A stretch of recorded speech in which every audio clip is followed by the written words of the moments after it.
Lahat tayo ay may pangangailangan. At yan ang dahilan kung bakit tayo nagtatrabaho. Pero kadalasan, hindi sapat ang kinikita natin sa trabaho, kaya hindi rin natin natutustusan lahat ng pangangailangan natin. Kaya naman, di natin maiwasan na mag-isip ng dagdag na pagkakitaan, lalong-lalo na ang magnegosyo. Sa panahon ngayon, hindi biro ang mag-umpisa ng isang negosyo. Ayon sa mga eksperto, para maging successful ang negosyo mo, kailangan ang mga sumusunod. Una, dapat ang produkto mo ay kailangan ng tao. Pangalawa, ang produktong binibenta mo ay dapat na highly consumable or yung madaling maubos para laging may repeat business ka. Pangatlo, dapat abot kaya ng tao ang produkto mo. Mas mura pero di na isasakripisyo ang kalidad. Pang-apat, dapat may magandang kita sa negosyo mo para hindi ka lang umaasenso, lalo ka pang gaganahang magpatuloy hanggang lumaki ng husto ang negosyo mo. At pang-lima, dapat ang negosyong napili mo ay pangmatagalan at hindi seasonal. Ibig sabihin, tuloy-tuloy ang takbo ng negosyo mo anumang panahon. May negosyo ba sa panahon ngayon na kuha ang lahat ng ito pero di malaki ang puhunan na kailangan mong ilabas? Meron. Ganito ang oportunidad na ipinagkakaloob ng isang kumpanyang matagal-tagal na rin sa larangan ng pagnenegosyo. Ipinakikilala ang V-Mobile Technologies Incorporated. Ang V-Mobile Technologies Incorporated ay itinatag noon pang April 2008. Ito ay isa sa mga subsidiaries ng Penta Capital Group of Companies na isang kilalang independent investment house sa Pilipinas. Ang ABS-CBN, San Miguel Corporation, EDSA MRT Holdings, Coca-Cola Bottlers, at SM Investments Corporation ay ilan lamang sa mga kliyente ng Penta Capital Group of Companies. Pinatutunayan lamang ito kung gaano katatag at ka-established ang V-Mobile. So anong oportunidad sa pagnenegosyo ang binibigay sa atin ng V-Mobile?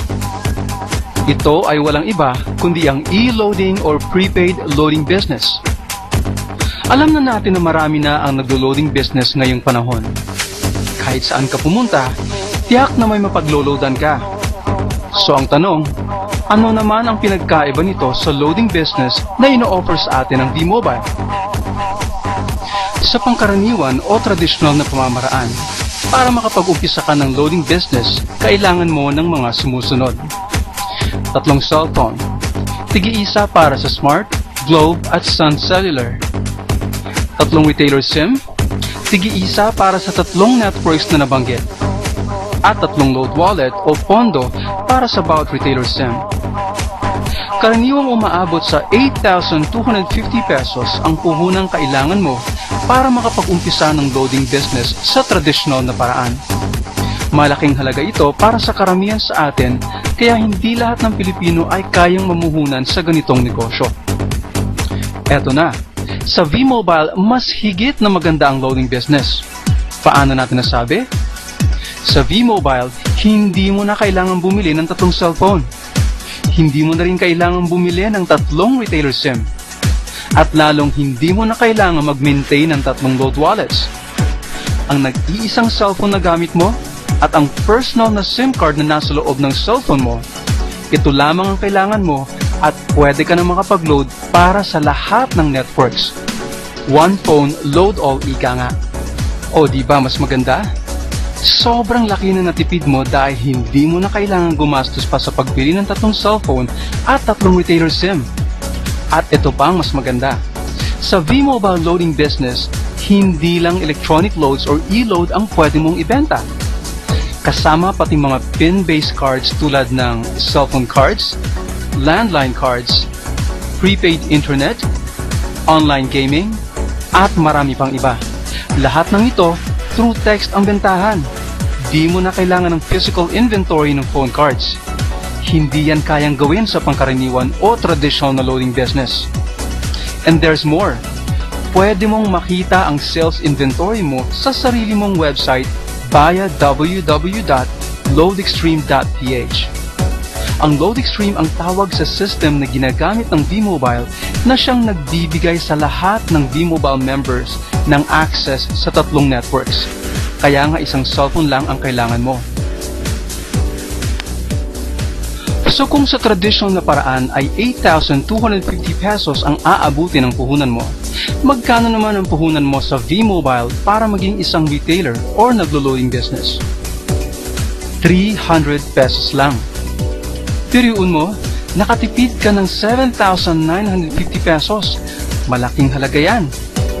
Sa halagang 300 pesos at gamit lamang ang isang cellphone at existing SIM card mo, pwede ka nang magkaroon ng sarili mong loading station.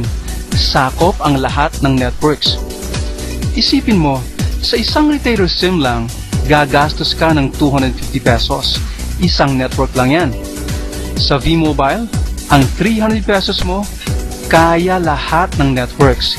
Kasama pati pagbebenta ng phone cards through text lang. Higit na mas maganda, hindi ba? Hindi lang yan. Sa V-Mobile, mas convenient o madali ang pagre-replenish ng load wallet mo. Hindi mo na kailangang magpa-load wallet lagi sa isang dealer.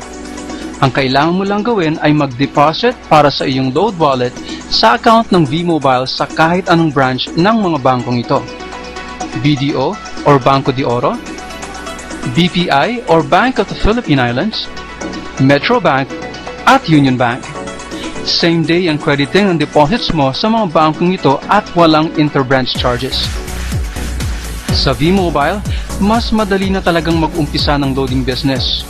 Mura ang kapital, mas maraming kayang ibenta, sakop lahat ng networks, mas malaki ang pwedeng kitain, at mas maginhawa ang pagre-replenish ng load wallet mo.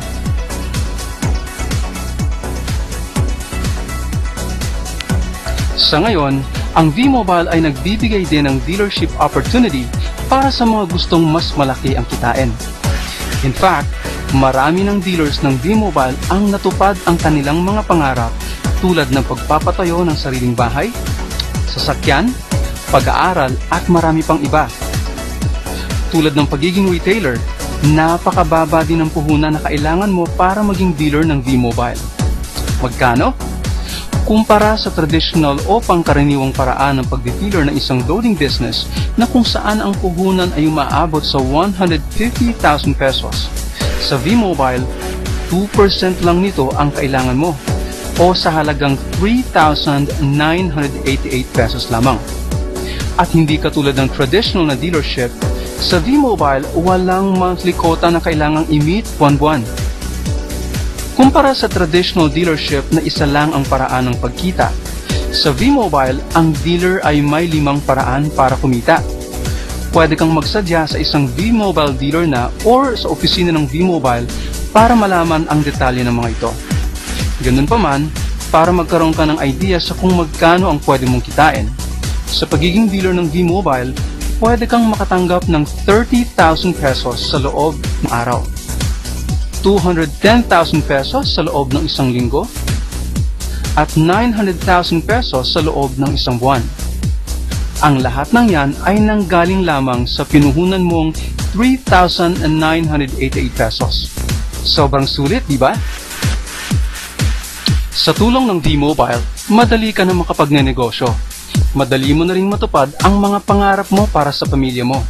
Ang kailangan mo lang gawin ay samantalahin ang oportunidad na ito. Puntahan mo na ang iyong V-Mobile dealer na nagpakita sa iyo ng video ito at umpisahan ang sarili mong dealership business. Ngayon na!